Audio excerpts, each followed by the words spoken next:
Hi family, welcome back once again to this channel. Today we are making soya cheese, also known as tofu or awara. So let's get right into it without further ado. So here I have 2.5 cups of soya beans. So I soaked it for 6 hours. You can decide to soak it overnight, and now it's softened.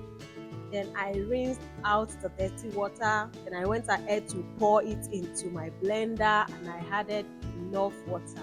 Guys, take note, enough water. That is to say, when you're blending it, I still require you to add more water. Don't hesitate to do that. So now that's the second batch that I blended. So everything is what I've poured into my cheesecloth. So you are going to strain it with the water in it. So after straining it, here is what I have. So I'm removing the bubble on top of it. Yes, it's important that you remove the bubble on top of it. So at this stage now, it has come to a boil. So the next thing I did was for me to add in some alum water. Yes, you can decide to use lime. Yes, you can decide to use vinegar, but I'm making use of alum water. It's cheaper and it works better for me. So the next thing is, after I have strained the water a little, I added in a seasoning cube, some chili powder, and some salt. Guys, you can decide to use fresh pepper, and you can decide to proceed without adding any pepper. It is by choice. So now I mixed everything together.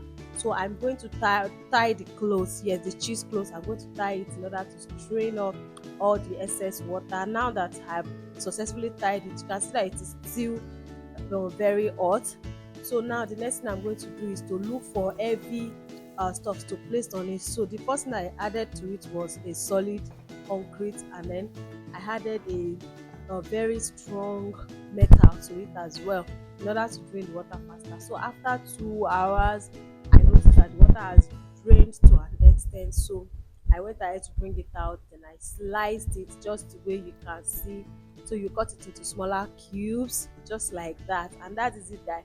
So I went ahead to add in some vegetable oil into my pan.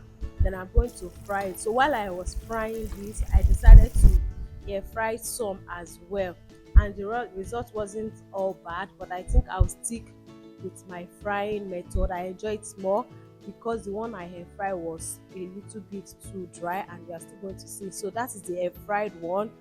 It looks good, but to me it was dry, and that is the one that I fried with my oil. I really loved it. It wasn't enough, guys, but I enjoy it. Until next time, bye.